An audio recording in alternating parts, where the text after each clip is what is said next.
There are pivotal moments in a person's life when you realize you're an idiot. For me, it's when I wake up each morning, but another popular choice is when you realize you've been ignoring the Sega Saturn. And look, I get it, the original hardware and games can be a little hard to come by these days since it didn't sell well, but that's not the Saturn itself's fault. It wanted to be purchased, we just didn't. Blame Sega for how they handled such a wonderful console. Something I cannot emphasize enough is how much I believe that Sega's undoing was due mostly to poor business decisions. Not because they made bad video games. I've never seen something like the Saturn that was considered such a colossal commercial failure at the time, and yet 30 years later is so beloved by the people who have actually given enough of a darn to give it a chance. There are some people whose impression of the Saturn is reduced to, yeah, that's the console with that bad port of Daytona USA and Virtua Fighter, I guess. No offense to a good game like Virtua Fighter, but that makes me want to barf. Talk about an undersell. The Saturn has so much more to offer. The big categories I tend to emphasize are the following: 2D games, Sega games, arcade games, and highly unique games. Isn't that what most retro gamers would be into? Show me the self-identified retro gamer who doesn't like at least one of those categories. Hey, do you like Sega games? Nope. Do you like arcade games? Nope. Do you like unique games? Nah. Do you like 2D games? Not for me. I like it dry, crusty, and three-dimensional. I don't believe that person exists. And even if you do like your 90s games dry, crusty, and three-dimensional, the Saturn has that too, but with beautiful art direction. And by the way, for all of Daytona USA's faults, it has an exclusive arrangement for its soundtrack, and I dare anyone to tell me the following 10 seconds are not the greatest of your life. Rolling Stone!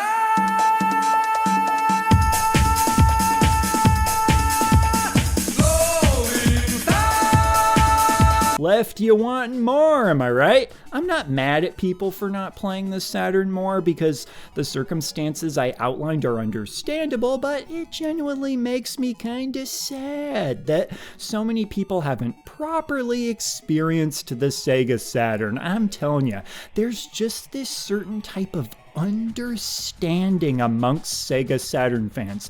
Finding a fellow Saturn fan can feel like finding a long-lost brother or something, which is why I'm always on the lookout for it. No bites yet, but here's to hoping. So many little things that make it awesome too. The power button, are you kidding me? Feels way more satisfying than it should to press. And don't sleep on the reset button either. But now that I've made the case for why the Saturn shouldn't be ignored, with some reasons being more serious than others, let's make the case for why it's the best, as part of my series where I make the case for every console.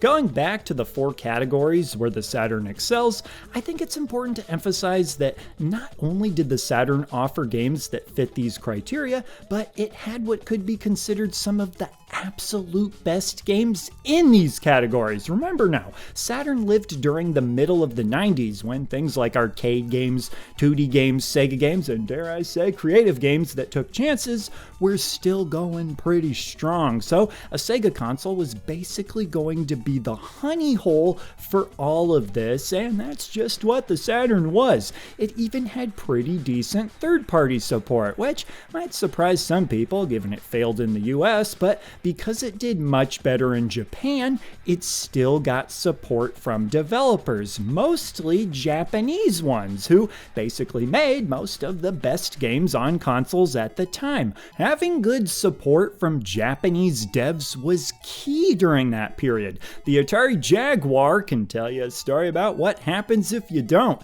It was a dark and stormy night, and I kind of sucked. Then, when the sun came out the next day, I still kind of sucked. Granted, a lot of the great Japanese developed games were exclusive to Japan, meaning you'll have to import a lot of games, but even the ones that aren't exclusive are often cheaper anyways, and there's a bunch of ways to play them, some of which are really simple, and importing games is like a Sega Saturn fan rite of passage, like being at a campfire and making a s'more, or going to a public bathroom and being horrified by the smells and sounds. That said, importing Japanese games for the Sega Saturn helps highlight an even larger point that I want to make about the console, and that would be the sense of discovery you get with the Saturn. Whether you discover games for a console at the time of release or decades later, a specialty of retro gamers, nothing beats the feeling of finding a game that you end up loving, and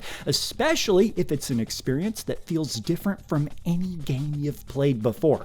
Loving a game that feels somewhat familiar can be warm and cozy for sure, but playing games that are awesome and feel wholly different are often the games that really stick with us. The types of games that make us say, yeah, that console was special. The Saturn is loaded with these kinds of games, and I think this is a huge part of why its diehard fans swear by the console so fervently. In large part, this is due to the Sega developed games, as this was the point in time when Sega was at perhaps its most experimental, as well as having some of its best development talent on board. But Sega games aside, it still had some unique standouts. I still think Radiant Silvergun is one of the absolute coolest games that's ever been made, and I still think the Saturn is the best way to play it too. I'll never forget the excitement I felt discovering and playing this game 14 years ago. Nothing will top that. Though, as of this video, Bonanza is coming out, and that game is gonna have hecka nanners. And Chimpanzini Bananini just got announced. This summer is gonna be sick. Of course, in addition to the Saturn's unique games, it had a lot of those aforementioned warm and cozy games. Something like the Street Fighter Alpha games paired with a blanket and warm glass of milk put you to sleep every time after you've had a blast playing the games, that is, which, by the way, great time to highlight how capable of a 2D gaming machine the Saturn was and is, thanks to the ability to add an extra 4 megabytes of RAM to the system via the cartridge slot. The games that used it could yield impressive results. Street Fighter Alpha 3 here is often considered even better than the Dreamcast version, which itself is no slouch. Tying the experience all together beautifully is the Saturn's controller, known as the Model 2 in the USA and the only model in Japan. Still the best D-pad in my opinion, and believe me, I've tried a lot of them.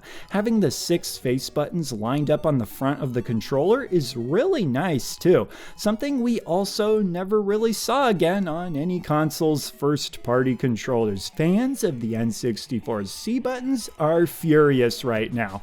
But there you have it, my reasons for the Saturn as the greatest. Be sure to check out the cases I made for other consoles if you're curious. And as one last little bonus point for the Saturn, let's say while playing games you need to smack your friend in the face and the closest thing to grab is a game case. Unlikely scenario, but if you did, would you rather have this or this? Nah, just kidding. Give your friend a hug or a high five. Trust me, kids.